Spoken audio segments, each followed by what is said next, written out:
Chiefs Kingdom, welcome in to the AP Film Room. Once again on the YouTube page, the Arrowhead Pride YouTube channel. Make sure you're liking, make sure you're subscribing. We're back. We're back. We celebrated the Super Bowl. We took our time. We celebrated the win. We saw our boys in red and gold bring home the Lombardi Trophy. Soaked it in. It was a great time. I know, you guys celebrated. Obviously, Caleb was at the parade with me. We were on the streets. We were there. But it's draft season now. And I know you're tuning in right now if you're watching because you're pumped up about the draft as we are. Caleb, Nate, my guys, the film analyst at the site. I should introduce myself, I guess, too. I'm Ron Kopp Jr., the lead analyst at arrowheadpride.com. And you're talking to three of the guys that are going to lead your draft coverage on the site, along with some other great writers, Rocky Magana, Price Carter, Maurice Elston, Matt Stagner, Brian Stewart, to name a few. I probably missed somebody, so I really apologize if I missed you. But we got a bunch of guys writing about the draft, but us three are probably gonna be holding it down here on the YouTube page and showing you some film, breaking it down. But before we get into that, the X's and O's, Caleb, I'll just ask you, man. You've been getting into the draft over the past, since the Super Bowl win. How you feeling about the class, and just how you feeling about kind of the Chiefs offseason? I think obviously I'm getting into the draft. I was kind of getting into it with some of like the bye weeks we had before the divisional round, before the Super Bowl, just kind of, just looking at some things here and there. Interesting class. I don't know if it's particularly one of the most loaded classes ever. I think there's some hidden gems here and there. But really, when you look at it, you say, there's some positions that the Chiefs do need that are, I think, pretty loaded, but there's some positions that, they need that aren't very loaded. So it's interesting, definitely. I'm just kind of looking forward to get going into it and kind of trying to find where those gems are at. Nate, what do you think, and how you feeling about the draft? How much have you gotten into it? Because I will say real quick, I'm with Caleb. You kind of had to squeeze in your draft prep, but when the Chiefs go to the Super Bowl, there's not a lot of time to get into it until now. Yeah, that's basically what I've done the past week is watch a bunch of guys. So I'm still very behind. Haven't watched any secondary guys yet, but mainly in the trenches so far. Strong defensive line class. To me, that's so far been the strength of the class. I like kind of like the day 1, day 2, day 3 guys I've watched so far in edge, and I've seen a lot of good players. Like there will be options there. Wide receiver, probably the weakest wide receiver class in a few years. That's true. Good tight end class, that's for certain. Probably one of the better tight end classes we've had in a while. I know we'll talk about offensive tackles today. Pretty weak offensive line class, top to bottom. Definitely, like we were talking about before the show, the past few years we've had like Tristan Wirfs and Andrew Thomas and Jedrick Wills, Kenny Kwanu, Charles Cross. This year there's not quite guys like that, and I know we'll talk about that today. So not the best offensive line class, but overall, I don't think the draft has a lot of top-end talent, but it is really strong, in my opinion, in that day 2 range. I think there'll be a lot of different options for the Chiefs. At least that's what I'm seeing right now. Not the most exciting round 1, but definitely, I think there's definitely talent within the draft. Well, you talk about the hot spots day 2. That's Brett Veach's music. That's what he likes to hear, and especially when this team wins the Super Bowl, he kind of has to, play in that game. He has no real choice, but. You hinted at it, Nate. We are going to be talking about the offensive tackles today. And just a heads up, we are going to be kind of going position by position throughout the show as we get into the draft. We got about 8 weeks, right? And I don't like to say that because it's like, holy crap, it's only 8 weeks until the draft. But it's going to be about 8 shows we do. And so it's about hits every position we really need to hit. So expect a position by position breakdown each episode. And this week, we're starting with offensive tackles. And as I say that, I'll hand it over to my guy, Caleb, and he is going to take us through some of the bigger names, I would say, in the offensive tackle class that the Chiefs can get after, right? So, Caleb, take it away. Yeah, and just to echo what Nate said a second ago, I've evaluated, offensive lines for the last 3 draft cycles. In my opinion, so far, this has been the weakest one, not just at tackle, but at all the positions. In years past, you get like the big names, like Rashawn Slater, Penei Sewell, your Tristan Wirfs, even Andrew Thomas, who had like a coming out party this season after a slow start to his career. I really don't see any players of that caliber. You got your top end guys like Peter Skoronski, the left tackle out of out of Northwestern. He might not even play left tackle. I think he will. I think he's by far and away, a guy you say is the elite of that class. But then you just kind of, trail down Broderick Jones and Paris Johnson, probably also first-round guys, probably out of the Chiefs' range. But the guys I'm going to share tonight are I'll start off. Let's see who we're going to start off with here. I'm probably going to start off with interesting prospect. He is a guy from a smaller school and misspelled his name when I was making this little comp here, but it's Cody Mauch. He's out of North Dakota State. He's playing left tackle here, number 70. He is going to he's going to set the world on fire. Really, he just had a really awesome senior day. He's starting to get a lot of attention. He's been a 2-year starter at North Dakota State. He's at left tackle, and you see the explosion and fire out of his stance, but then that nasty finish. That player he went against there, because obviously, North Dakota State, not a giant school, and they don't play in the biggest conference. That's not an NFL caliber player he's going against, but that's an NFL caliber, get off the ball, get out of his stance. And here he is in pass protection here. They don't throw the ball a lot. They run the ball a lot at North Dakota State. There's been a lot of really good prospects to come out of this school and out of this conference in the past. They haven't really been known for throwing the ball around, which means their tackles don't have a ton of tape versus like elite edge rushers. But I just like this here because obviously he catches the guy. Obviously, maybe we want to see a little bit more punch at him, but he has the right idea. He doesn't overset, gets his hands on him. When the guy tries to redirect back down, he gets flat, takes him down the line of scrimmage. Nasty finish. He has the required physicality and the required, athletic ability to play in the NFL. And this is an interesting matchup because they're playing the University of Albany here. And you might be saying, well, I've never heard of the University of Albany. They can't have any good players. This film is from 2021, their opening game. And this guy he's playing against here is Jared Verse. If you know the name Jared Verse, he's like a 10-sack guy for Florida State. He transferred to Florida State, this past season. If he came out of the draft this year, I think he'd probably be a first-round draft pick along the edge. And here you see he's going against Mauch. When I first saw this, I was like, who is this guy? I had to go back. I had to go do some research. I said, oh, man, this is Jared Verse. This is the guy who, I thought he was going to be a first-round pick. He decided to go back. He's going to be, you're going to be hearing his name. He's going to be the elite edge rusher in the upcoming class next season. He gets into the body here of Mauch. Mauch needs to really improve his functional strength. He's never really had to go against guys that can bull rush like this just because they don't throw the ball a lot. He's not really used to it. But this film's also over a year old. When you look at what he did at the Senior Bowl, you can see little changes into his hip strength. You see Verse kind of walks him back. But the thing I like is he kind of starts bowing back and trying to extend his arms and fights it off, and really here he gets him flat and just keeps him away from the quarterback. That drive, that effort there at the very end, that's what you like to see. And then I included one more of him. He comes up and you see how he's kind of got that one inside hand out and the other hand off. He's using his inside hand. Verse comes in, tries to swat the hand down, but he misses. And now you see the benefit of the independent hand here from Mauch. He's going to grab a hold of him. That's not holding because now he's just mirroring him and sticking with him. It's pretty quick release on the play, but I just do like the idea that in his head, even at this stage in his career, because this was like his first start ever at left tackle. He's a tight end. He spent some years as a backup for them on North Dakota State. He comes in, he's thinking, I can, try to use each of my hands independently here. You have to be able to play with independent hands in the National Football League with what these pass rushers can do. He makes him miss, sticks with him. And really, that's a good play right there.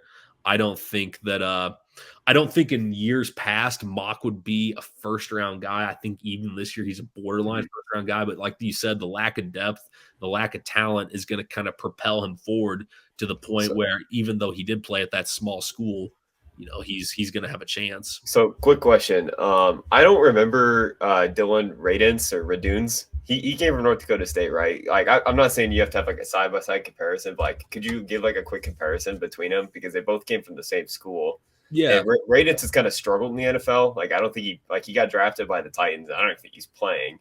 Not like a deep breakdown of like, what's kind of some similarities between them? Why is maybe Mauch a better prospect? Because I didn't watch Radins. Honestly, I think a little bit better comparison for Cody Mauch would be Spencer Brown from a couple of years ago.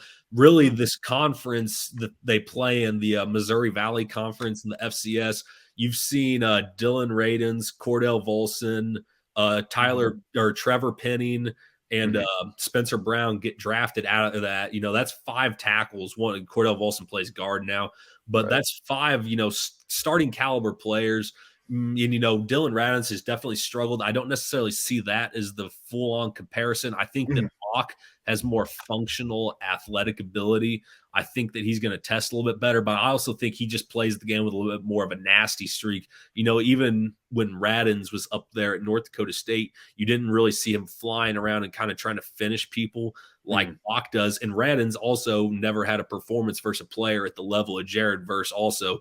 To me, when I'm evaluating guys' film, I don't want to see what this guy did versus, versus a 6-year senior who's, he's on his 5th school in 6 years. I want to see what he's doing versus the top of the top line guys. And I just kind of thought that performance from Mauch there showed kind of what he can do versus a guy that's better when he really didn't even have all that much experience. But another guy I'm going to look at here, unless Ron, did you have anything? No, but I'm glad you brought that up, Nate, because you mentioned it, Caleb. There are so many tackles that have come from the FCS level recently, and Radins is one of the only ones that really hasn't worked out yet, right? I mean, all the other guys really have looked like quality players, especially a guy like Spencer Brown. I think the Bills really struck gold. I think with the guy that came at right tackle, he seems like a good player. So that's just a good point. But yeah, go ahead. Let's get on with it. Yeah, let me get into my other guy here. Let's get into old Darnell Wright. Old Darnell Wright. Yeah, and I like this guy. I've got some clips of him versus some high-level competition. There's some misconception going around. He's not a very good athlete. I'm hoping we can dispel that here rather shortly because he doesn't look like a freak show like some of these other tackles have looked in the past because he is kind of a fat guy like a lot of offensive linemen are. He's 58 here. He's going to be going against Will Anderson. I think we all agree Will Anderson is one of the best prospects we've seen in the last 20 years, or, obviously we haven't been evaluating the draft for 20 years, but Darnell Wright locks him up here, gets him out. And really what I like about it is you can see the explosion out of the stance, but then the way he kind of leverages down and kind of holds him back here. And this, he's not like just playing like some little 5-eye here or 4-eye here or some head up. He's coming from wide. He's trying to rush. Real smooth, really smooth feet there.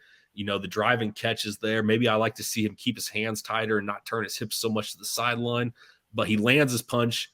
He's got leverage with his hands, sets the anchor down. He locks out. That's a clean pocket. And he's just going to keep him away. Good play right there for Wright. And that was against Darnell Washington. Or that was against, I forgot. Will Anderson. Yeah, Will Anderson. But now we got Mr. BJ Ojulari. He wanted to try him also. And you go again, you're going against BJ Ojulari. You better be able to get out of your stance quickly, which he does here. He gets out so fast, he almost oversets him. Obviously, that's a point of emphasis. But look at the way he comes back down. He gets down. He settles down under control, gets his hands on him, flattens him out. And now Ojulari tries to come back around the outside, gives him a nice shove there at the end. Got a lot of time to protect here for his quarterback. And, this is about where an NFL guy is going to be trying to get at. Now, this is too wide. You see how his feet are here? I think this is too wide. I think he's off balance. Like I said, he's got things he needs to clean up in a normal draft class. I think he's a day 2 kind of guy.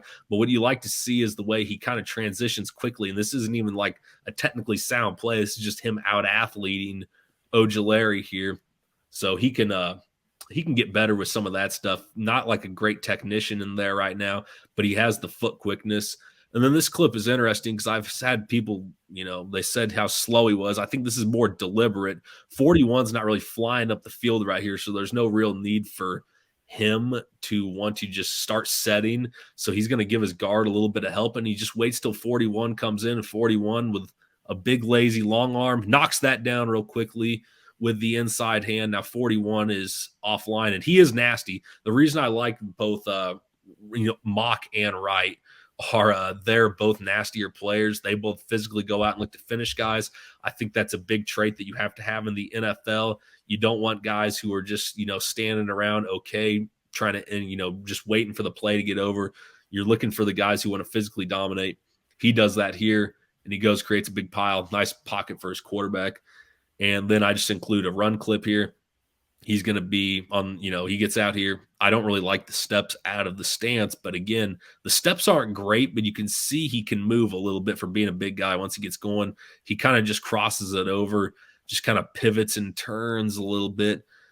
He's on the right angle. He just needs to open up that a little bit more, kind of off the screen here, but he meets a DB, flattens him down, gets a nice pancake around the edge. So it's nice to be able to see him be able to block in space. And, he's the reason why I'm saying like these guys aren't day one picks is because when you watch like day one picks from the last couple of years, it's like the fundamentals, even the guys that would go a little bit later, the fundamentals are there. The athleticism is there. It's all clear and concise and easy to see. These guys all have one or two things that they need to work on. And that's why guys go on day 2 and 3. It's kind of, where does the coaching staff think they can step up and say, well, we can fix these 2 or 3 things because we like these 2 or 3 things about these guys.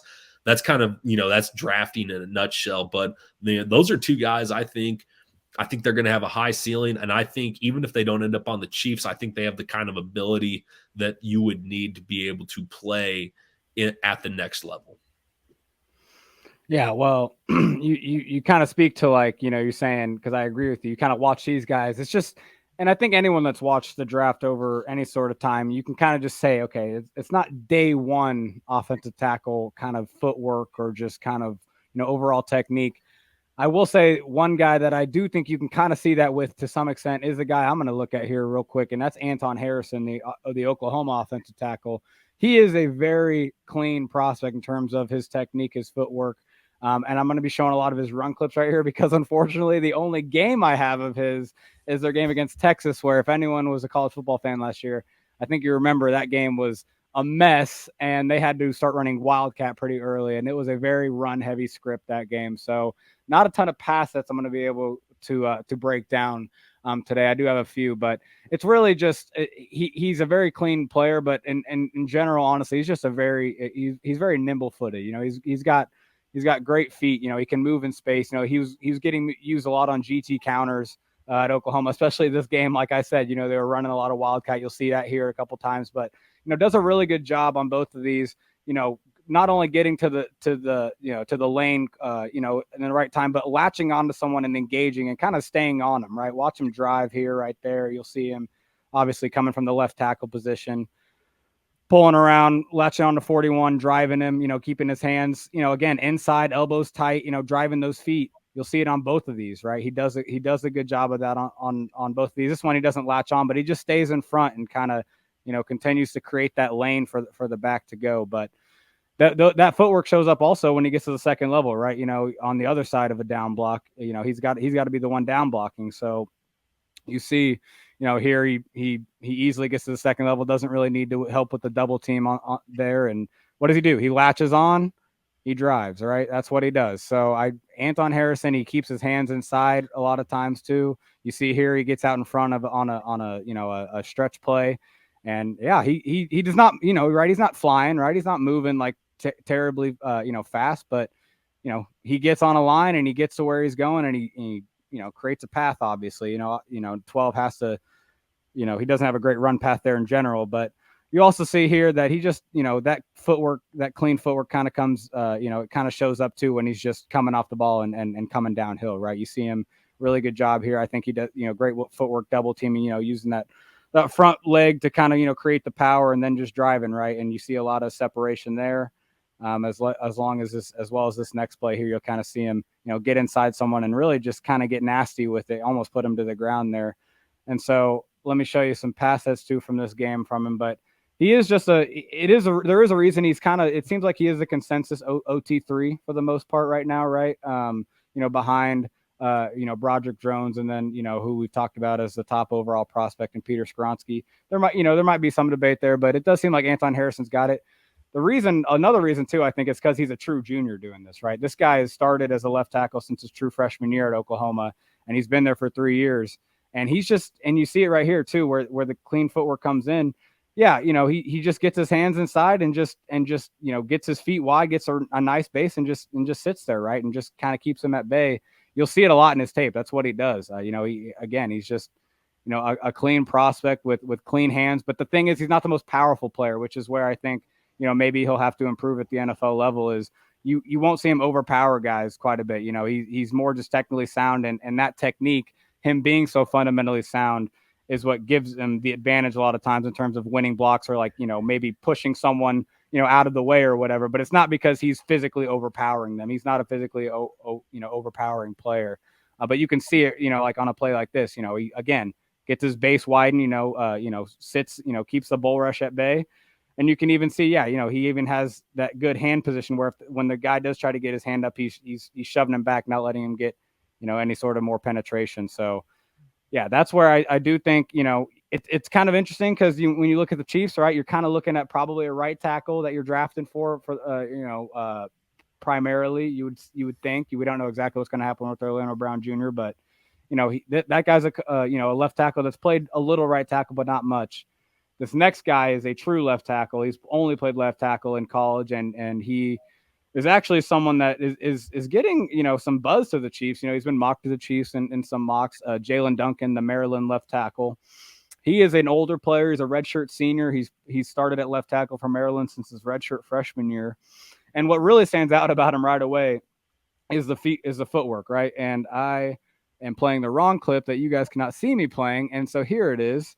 The run game that you see it right away in the run game. It's just his footwork and how quick, how choppy they are, how decisive his feet are. He gets to the defensive end quick, right? He gets there and he brings.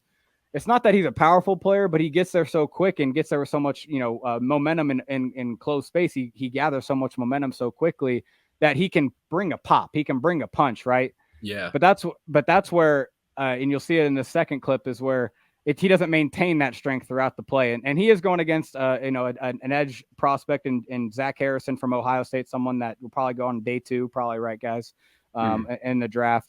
And Zach Harrison's a strong player for sure. But that is one of the things in Jalen Duncan's game that you see quite a bit is that, he can bring the punch, he can bring the strength to the engagement, the block engagement, but he can't keep that power maybe throughout the engagement. He can get, and you see there, he kind of fights back there, doesn't get, ragdolled to the ground like he did the play before. But again, the footwork, just how clean and how smooth it is, how fast it is. This is a great example of it. Him getting to the second level after, helping a double team, he gets a nice little push, right? That helps that guard out, amazingly, and then gets to the linebacker, pretty easily as well. Gets, right in his face with good, clean footwork, a good cutoff. So, and here's another good rep of him in space, just showing, how, that is rare athleticism at the tackle position. I will say, he does have rare footwork. I will say at the tackle position, you don't see a lot of tackles moving that well, out of their stance, getting into space like that. So that's where Jalen Duncan's a really intriguing prospect. And I'll let this go with a few more clips of just kind of showing, how he has good leverage. He just knows look at that footwork right there. He has a wide base, but once he sees what he has to do and kind of just comes to, he seals, he turns. So the running back has a lane to go past him. But then here's where I'll get into maybe some of the more of the inconsistencies in his game. And it's just, I think it's just kind of staying, in base, kind of staying. I don't know exactly the word for it, but he just kind of, he kind of just gets a little lazy with like, okay, I got my hands, like I got my footwork, I'm good. Like you got to make sure you keep a center of gravity and a center of balance. And you'll see it in the pass sets that I'm about to show where, you can't, and that's why he gets chucked to the ground too, a lot of times in block game. He's just not powerful a lot of times, especially, in his core, in his anchor. And let me show you the pass sets to kind of, drive that point home. Go ahead. I was going to say what I liked about him in that run blocking, though, and that zone blocking is you can see like his hands and his feet are on time together. And I like the angle he brings his hand at. He uses like the open palm approach, which a lot of teams are starting to adopt, where instead of just like going up and like punching your hands forward, they're kind of bringing their hands up from like almost their hips and striking at the chest. That delivers a lot more power. He seems to have that down perfectly.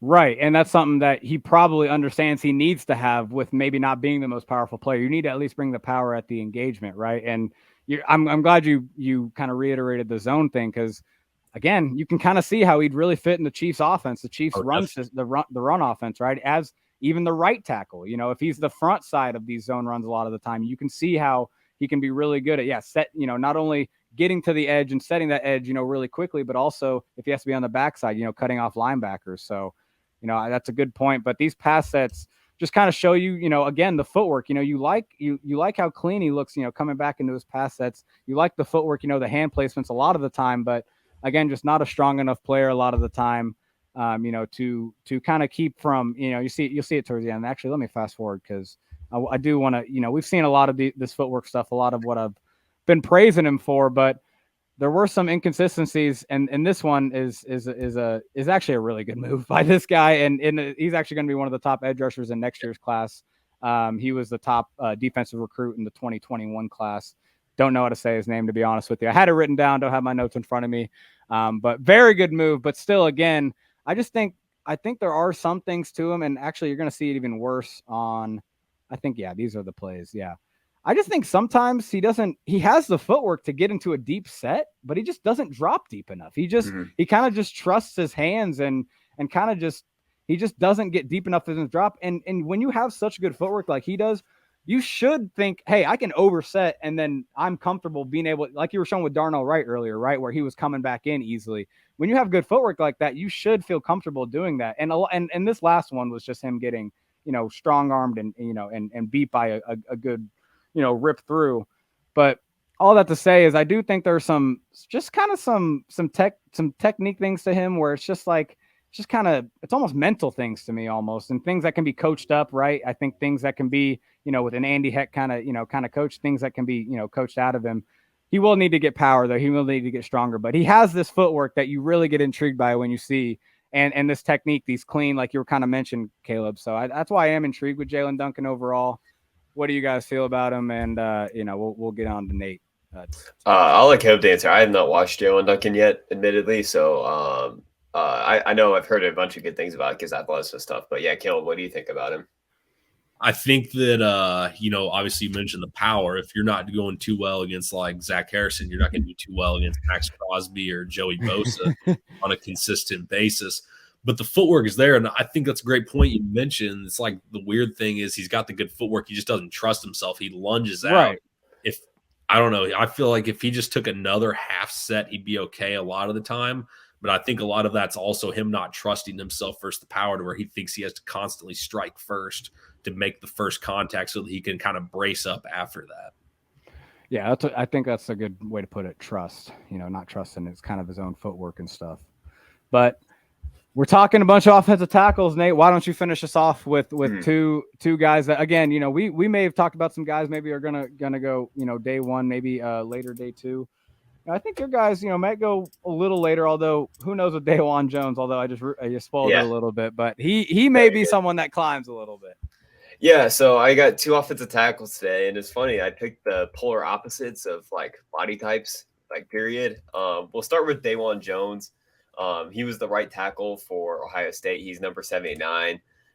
We're pre-combine, so we don't have a ton of measurements. Luckily, both the guys I mentioned were in the Senior Bowl.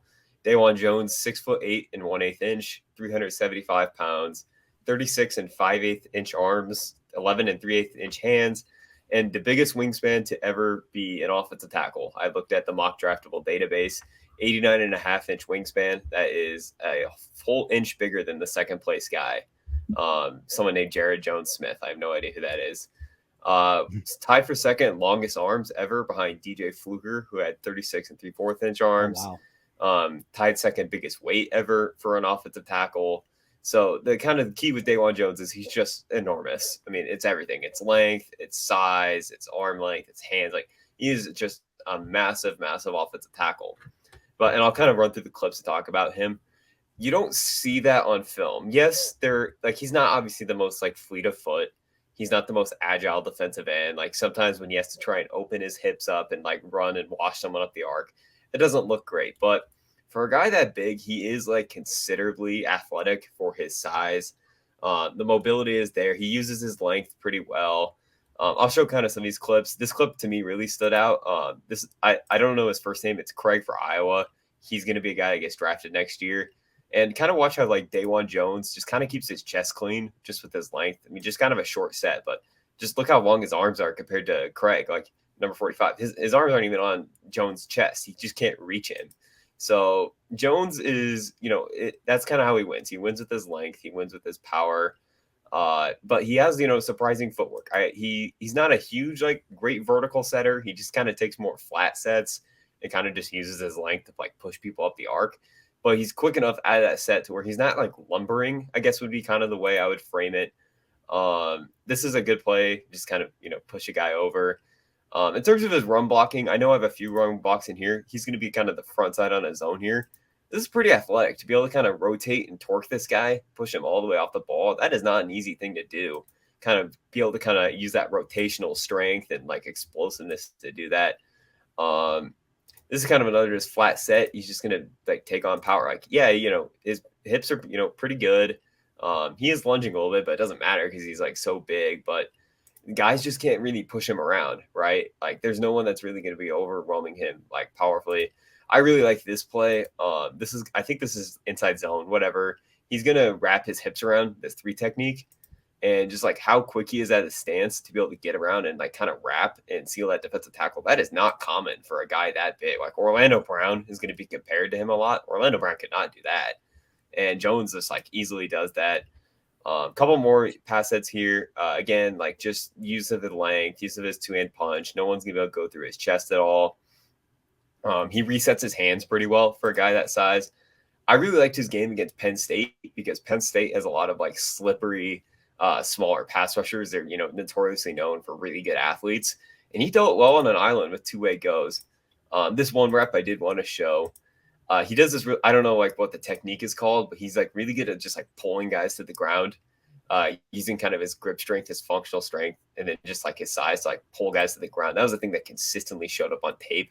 To me, that's just like a massive like size advantage. And then this last couple reps here, this is pretty nice. Like he's gonna set flat. Guy's gonna give him kind of an inside angle inside, maybe a bit of an overset. You would think for a guy that big, he rides him down the arc perfectly fine.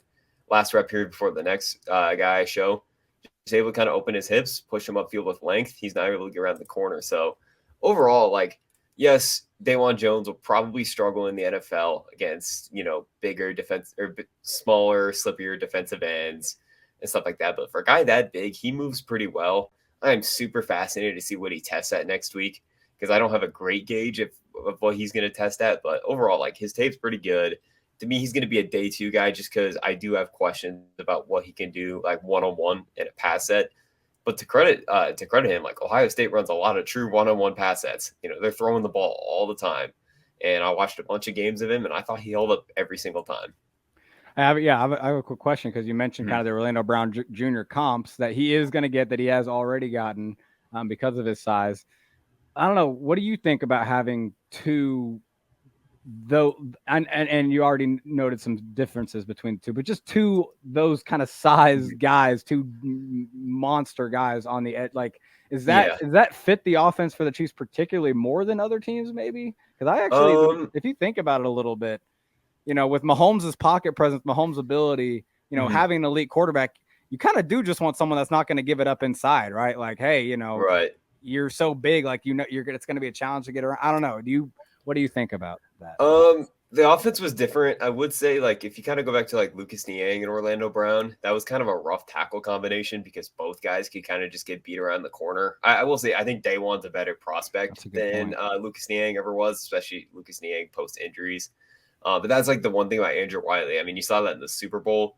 Like Andrew Wiley does a lot better against kind of like your speed rushers, guys can kind of like push around the arc a little bit more. So like I would have to like think about that more, but like that would be something I'd be concerned about. If you have 2 guys that can just be consistently beat by speed and need chips to kind of help against speed rushers, that can be pretty difficult. But the Chiefs do have a good interior pocket, so Mahomes doesn't have to drop back as deep.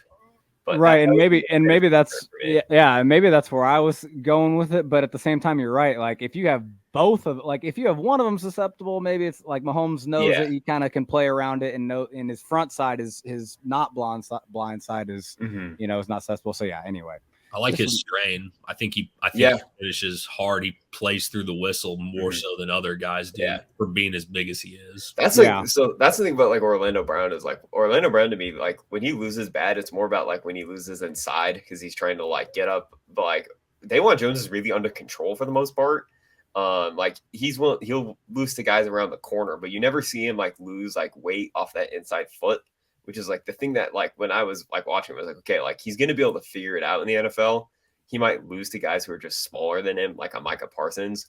But like overall, like he's athletic enough where he can kind of keep his weight distributed a lot better than even a guy like Orlando Brown. But for my second guy, this is more of a day 3 guy. It's a little bit of cheating because I don't think he's necessarily an offensive tackle, but I think he's kind of more of just a swing lineman. And it's Tyler Sheen out of Alabama. And I talked about how they're kind of the polar opposites. At the Senior Bowl, he came in with an 80.5-inch wingspan. And when I looked it up, that's actually like one of the shortest wingspans that's ever been in the NFL. Oh my God. In terms of offensive tackles, Brian O'Neill actually had a shorter wingspan, and he's been a good tackle in his career. But besides that, the only guys that really like played in the NFL with shorter wingspans are Caleb McGarry, who was kind of a bust until this year, and I think this is like his 5th season in the NFL, and Brady Christensen, which he's a good tackle. So, and he's a guy Chiefs fans might be familiar with. I think he came out in 2021, but he's been a good offensive tackle in the league. But everyone else has kind of been a guard: Jalen Mayfield, Will Fries, Liam Eichenberg, Connor Williams, Alex Kappa, Nick Gates. All those guys are guards or centers. So that you know, you might be wondering like, why am I saying he's an offensive tackle? But I really kind of like his offensive tackle film.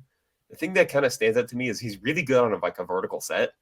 Like Alabama just like consistently put him on an island, and he handled it well. I'll go back to his first clip for just a second. One thing I love about Tyler Sheen is he's got like really good eyes. You can tell he's like really well coached.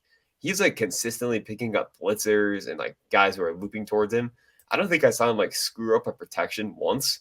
To me, that like that shows someone that's like really smart, who has like a good understanding of protections. On this play, just like a zone play, he's going to work all the way to his defensive back and just drive him completely off the ball. Very, very good zone blocker, in my opinion. On this play, he's like the backside guy. So he's cutting off this defensive end, good at, you know, kind of patience at the stance, good kind of torque, able to kind of rotate his hips around. In terms of like his pass protection, like I said, I think he's actually got really good kind of controlled feet in his vertical set. He's very comfortable in his, like I keep saying, like he's just very comfortable trusting his feet. One big thing for me is for offensive tackles is like, are you just like under control with your feet? Are you winning with your feet? Or are you winning with your punch? That's what I like about Darnell Wright, is that he kind of wins with his feet more. The big thing about Tyler Sheen, and I don't have any clips in here, is he is like the lack of length shows up on film. Some guys are able to kind of compensate for their lack of length. Tyler Sheen isn't quite like that, even though I think, and these clips kind of show against Texas, he does do well against kind of speed rushers. Derek Hall from Auburn, who might go in the first round, consistently gave him issues with length and power. So I'm not sure if Tyler Sheen's going to play tackle at the NFL level. I don't know if he has long enough arms and like the wingspan. I think he might get beaten alive by power in the NFL. But what I like about him is that he is like comfortable on a vertical plane. He has really, really good eyes. To me, he's more of a utility lineman. He's a guy that like I would draft maybe round 5.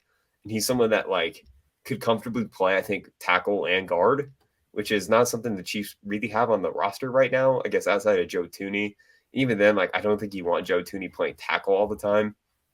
So that would be someone I would be interested in the Chiefs in like grabbing, because I'm trying to think like the last time they had a guy who could play guard and tackle was Cam Irving. Maybe? Andrew Wiley. That's true. Yeah, I guess. I but never like the old version of Wiley as a guard as much though. I always thought he was more of a tackle. But that's a good point. I guess with Wiley. I wonder if Sheen can snap. I think just with his body type skill set, maybe he'd translate a little better to center. He's a Vanderbilt transfer, wasn't he? I honestly I don't know. I'm not great at tracking like the transfer portal guys.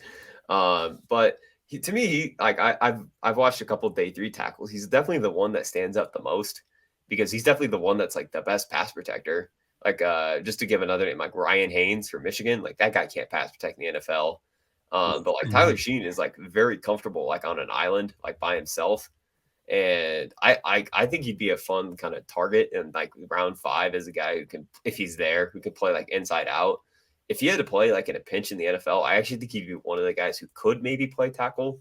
But that versatility to me is something that I kind of value.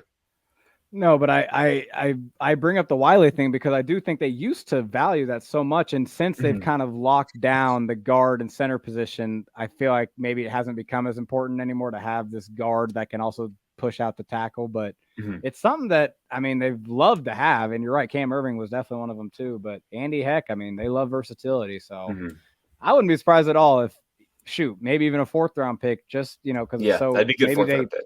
right. Maybe they just, they see a value in it because you're right. I mean, I looked at Warren McClendon pretty, strongly, a day 3 Georgia right tackle. And I mean, he's not moving like that. And so that's, that footwork, no matter what, I mean, people are going to, come to that footwork, but, man, 40 minutes on offensive tackle prospects, fellas. That was a great time. I hope everyone else enjoyed it.